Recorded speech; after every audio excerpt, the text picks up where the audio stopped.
Hey, it's Bushido 3D here, and in this video, I'll be showing you how I printed this PokeVase version 1.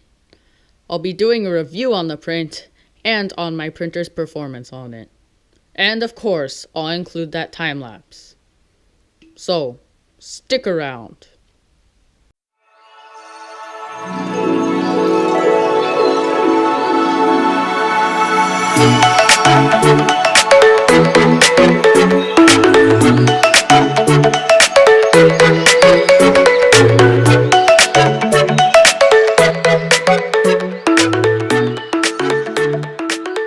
So here we are in the ThingyVerse page for the vase trifecta. As you can see, here's the model that we printed, the PokeVase version 1. Overall, these are very well designed models and I'm really impressed. I'll have links down in the description to this page so you can check it out for yourself. And here we are in Cura, so I can show you the settings that I used to slice and print this model. I used a 0.2mm layer height along with a 1.2mm shell thickness, and I only used a bottom layer of 1.2mm in thickness. The fill density was 0% to make sure this is hollow. To disable that top layer, I went into Expert, Open Expert Settings, Expert Configuration. Under Infill, I unchecked the Solid Infill top box. Under Support, none, because there are no significant overhangs and it would be unnecessary. Platform adhesion, also none because I use glue stick or hairspray. And then pretty standard, I used 50mm per second for the print speed and the printing temperature on the nozzle, 200 Celsius, which is what I like to use for most of the HATCHBOX PLAs, in this case the HATCHBOX Green PLA, and a bed temperature of 50 Celsius. Cura said this would take 2 hours 55 minutes, 15.45 meters of material, and about 46 grams. But it turned out it took about 3 hours and 40 minutes and about 42 grams of material. So this is the model, and it is a pretty excellent print. But before we get into more details about it, here's the time lapse.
So as I mentioned earlier, this model came out looking polished and I'm really impressed with the results.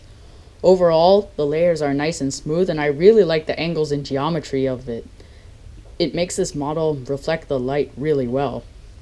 There are only a couple minute areas that were small mistakes, including this little color inconsistency in some of the central layers, but you really have to look closely to find that. Also, one thing that I was a bit worried about when I started this print was the under extrusion on the first layer, because you always have to make sure your first layers are as good as possible, but this did not negatively affect the model whatsoever. Also, a small area of under extrusion at the top, no effect. And the only weird thing about this model was on the edge of this rhombus-like shape, one of the edges got moved a little bit inward for about a centimeter, a little bit less on the top, but just a little glitch, didn't affect the model. Overall, this was a really solid print, and I would definitely recommend this model for printing. Well, that's about it for this print review video on the PokeVase version 1. Stay tuned for videos in the upcoming week on versions 2 and 3. If you enjoyed this video, make sure to leave a big thumbs up down below. Also, if you have any thoughts or suggestions, leave me a comment. I would love it. And please remember to subscribe to this channel as it helps out a lot. Thanks for watching. Go make something awesome, and I will see you in the next video.